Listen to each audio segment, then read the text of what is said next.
It may have been a while since you've covered this, but take a look. Numerator and denominator. Yeah, the top and the lower number. Yeah. Which one's which? Heather, I'm going to pick on you for a second. Which one do you think is which? The numerator's on top. You're right. So by default, denominator's on the bottom. Okay? Now, and the only reason I mention that, we're not going to go deep into that, but I just wanted to review the terminology because you'll hear this again and again and again. And in some of the group work we're going to do, it may refer to numerator and denominator. And just remember this. Numerator is always our part, and our denominator is always the whole thing. I'll go back to our class example. If you include me in the class, what part of the class is students? What part of What part of this class is students? we would be the whole. Would Would be the part. Okay. If we think about part, the students are how many? 3. 3. Okay. And how many people are in the whole thing? 4. If you count me. Okay. Yeah. Yeah. Right. Okay. Let me give you an example too.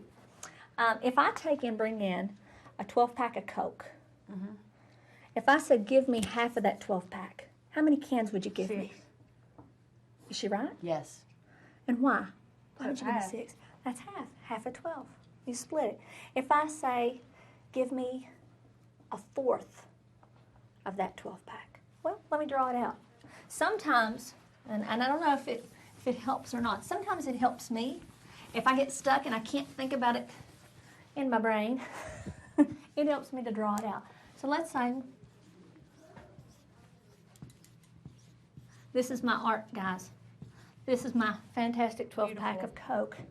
If I say, you said if I give you half, you get 6. Yes. If you gave me a fourth of it, 4. I'd get 4. And how'd you figure that out? Because 1/4, it's 1 into 4. And how many cans do we have total? 12. 12. 12.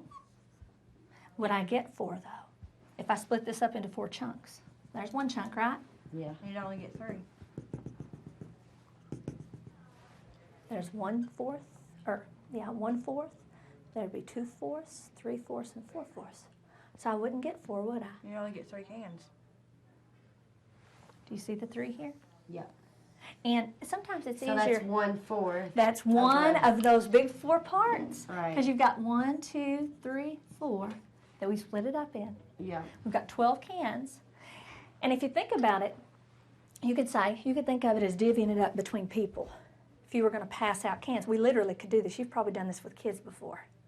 When you have candy, Yeah. and if things are not fair and even, there's a fight. So you got to make it easy. You've got to make it even.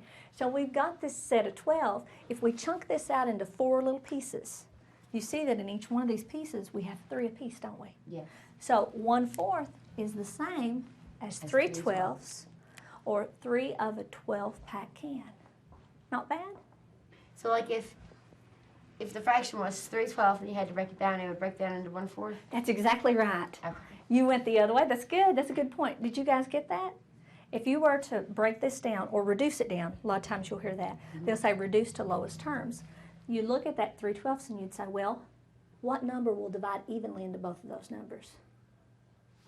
So it would. And 3 will go in, won't it? Yep. How many times will it go into 3? 1, 1 time. How many times will it go into 12? 3, 3, 6, 12. 4. 4 times. Oh, it was 4.